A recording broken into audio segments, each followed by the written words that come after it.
I'm going to apologize in advance. This is a very brief overview for a fairly complex topic, so just bear with me.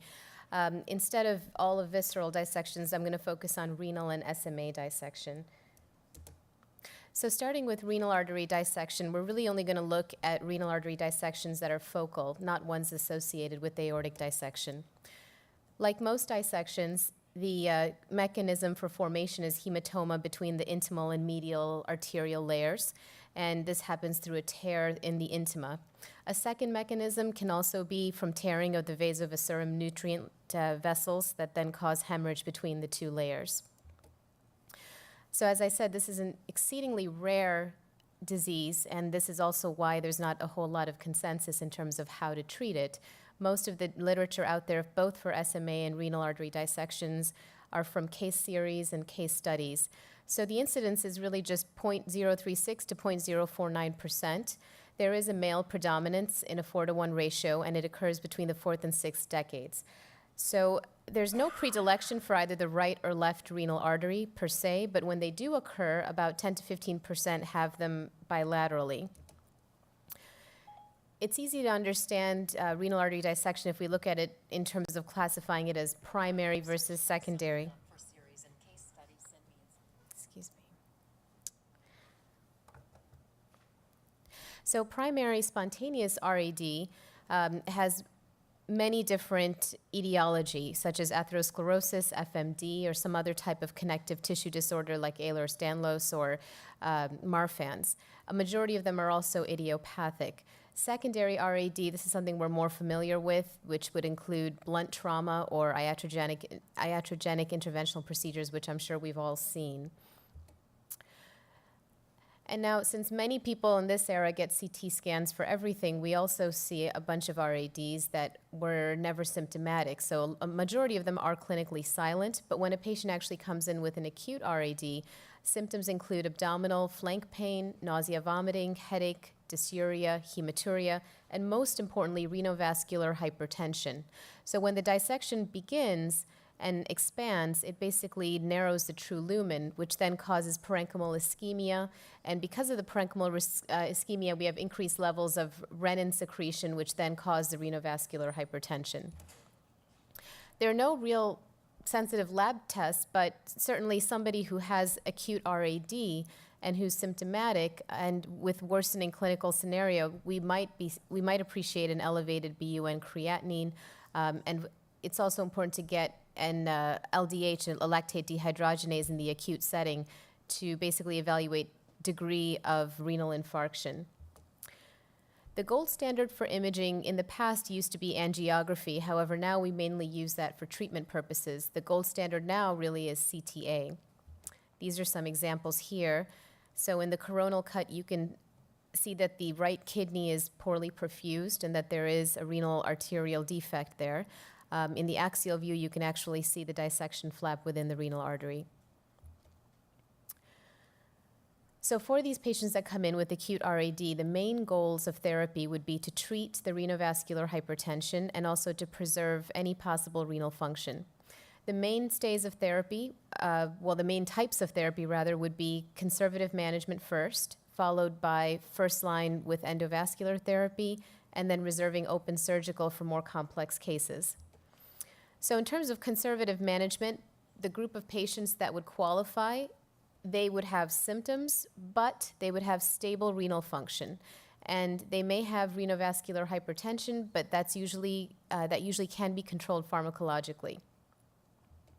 So the mainstays for conservative therapy would be pain control, keeping the blood pressure less than 140/90, and plus or minus on anticoagulation. There's no real consensus out there as to whether to anticoagulate these patients. The thought is that if you do, those who believe in doing it, it would prevent false lumen thrombus propagation, which eventually would occlude the true lumen. There was one paper that recommended anticoagulating just during the hospitalization and then transitioning the patient to antiplatelet therapy for 6 months. Another paper actually recommended anticoagulating for a 3 to 6 month period, even as an outpatient, and that was based on literature for carotid dissection and DVT management. Now, if a patient comes in with significant deterioration of renal function in the presence of a hemodynamically significant renal artery occlusion, you would really have to choose surgical therapy, some type of surgical therapy first, as opposed to conservative. If you have a patient who actually fails conservative therapy, so meaning that they continue to have intractable hypertension despite maximal medical treatment, then they would also require some type of intervention. So as I said, the first line for intervention would be endovascular therapy. This could include stenting across the renal artery, coil embolization, as well as thrombolysis. So here's an example of a patient who comes in with a renal artery dissection in the distal segment. They were able to cross the lesion and deploy a self-expanding stent. The majority of case series that I was able to look at through the course of time, they all use self-expanding stents. There was only one study that really used balloon expandable, but majority use self-expanding. And here you can see there's a little bit of contrast left over in the false lumen there, but a success technically. Now with thrombolysis, there were only 2 case series out there that actually looked at thrombolysis. It's not very common, but if it's technically feasible, it can be done. So this is a patient, again, you can see that the inferior pole is not being perfused and that there is a dissection. So thrombolysis was started, and this basically helped to perfuse the lower pole. Found something on the web for a student that actually looked at thrombolysis. I think it's recognizing my voice, that's the problem. And after thrombolysis, a self-expanding stent was deployed, and now you can see improved perfusion to the lower pole of the kidney. So again, if a person fails endovascular therapy, then really would they be a candidate, for open surgery. This was far more common earlier on, but with the advent of stenting and comfort level with that, this has really become second line. So people still do undergo aortorenal bypass or extracorporeal reconstruction, but that's mainly reserved for very complex dissections that involve branch vessels. One open surgery that's still fairly common, though, would be nephrectomy, a partial or full nephrectomy, depending on if there is no renal function to be preserved and a large area of infarct or dysfunction. So just to recap, somebody who comes in with spontaneous RAD, if they are symptomatic and have uncontrolled hypertension but otherwise don't have the other criteria, they can be relegated to medical therapy first, which involves analgesics, antihypertensives, and anticoagulation plus or minus.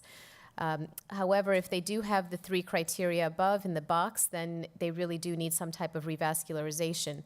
If they don't have tremendous renal function issues, they can be stented, and then usually that will cause remodeling, and in most studies, stents have stayed open for years. Again, if they fail stenting, they would require an aortorenal bypass, and if there's deterioration of renal function, nephrectomy. So superior mesenteric artery dissection as well, extremely rare. Incidence is quite low. There is a male predominance, and there is a predilection for the proximal SMA, mostly due to shear stress in that segment and also turbulent flow. Most of the studies that discuss this topic really come out of Korea, Japan, and China, where it's most common. And again, risk factors are very similar to that of RAD, which you can see here. I'm going to just skip this in the interest of time. The main symptom in patients with acute mesenteric dissection would be abdominal pain, and some symptoms that would be similar to mesenteric ischemia as well. Here, for SMA dissection, in order to understand its treatment, it's really important to understand the natural history. The natural history helps us understand the morphology of these different SMA dissections, and that really determines treatment plan. So people can present with a limited dissection with thrombosis of the false lumen. There could be a progression of the dissection distally into the vessel. There could also be expansion of the false lumen with subsequent narrowing of the true lumen. And finally, due to expansion of the false lumen, the adventitia can rupture and cause frank bleeding. The most common classification is Sakamoto's classification here, and you can see that they've represented in type 1. There's an active false lumen with an entry and re-entry site, but there's no compromise of the true lumen. The second type is very similar, but there's no re-entry. And then the type 3 zone has these small blood-filled pouches that are protruding into the false lumen, but again, no real compromise of the true lumen. And finally, you have a thrombosed false lumen in the last type. More recently, a different classification has come out that covers what Sakamoto covers, but also includes type 5, which is a dissecting aneurysm. And also the two lower rows look at narrowing of the true lumen and also thrombosis of the true lumen. So once again, CTA is our gold standard for diagnosing this. In fact, most studies recommend against doing an initial angiogram, mostly because of fear for damaging the vessel. Now, in terms of CTA, you can get a lot of information, including entry and reentry sites of dissection, diameter and length of that segment, patency of the false and true lumen, as well as any major collaterals, and also catastrophic signs such as presence of a mesenteric hematoma and bowel ischemia. So here's, again, a CTA example. On the sagittal, you can see very clearly the dissection in the proximal SMA, and then the axial cuts, you can see the false and true lumen and the flap as well. This is just a correlation of the schematic, the morphologic schematic with what we actually see on CTA. And again, just like with RAD, SMA dissection is first-line treatment is conservative therapy, and if the patient doesn't fall into that category, of course, we then look into endovascular versus open. For conservative treatment, the major tenets would be bowel rest, intravenous fluids, nutritional parenteral support, and once again, controversy over whether anticoagulation is really necessary. And again, no real consensus here. Now, if a patient presents right from the get-go with bowel infarction or an arterial rupture, then really they should be relegated to open surgery. If they fail conservative therapy, such as having persistent abdominal pain despite medical management, we would then relegate them to endovascular therapy. Again, open therapy is considered second line. If they have also severe compression or occlusion of the true lumen, or if they have an aneurysmal dilation of the SMA, those would all be reasons to convert from conservative to interventional therapy. Endovascular, as we discussed before, would include self-expanding stent deployment in the true lumen, coil embolization of the pseudoaneurysm, and thrombolysis, which is more common here than it would be for RAD. This is a case example of somebody with an SMA dissection, which you can see has a patent false and true lumen with some compression of the true lumen. Self-expanding stent was deployed, and in Picture D, you can basically see that after months, when they came back in for surveillance, there's been remodeling of the SMA with patency of the stent. In this case example, there's a pseudoaneurysm, which was coil embolized, and then a stent was placed across as well with technical success. So again, just to recap, based on the morphology of the SMA dissection, that's essentially what guides treatment. Again, if you're presenting in extremis with bowel infarction or an arterial rupture, you would have open surgery, which could include an aorto-SMA bypass, thrombectomy, patch angioplasty, any of those options. If you don't have those presentations of extremis, you're going to go examine the morphology of your SMA dissection.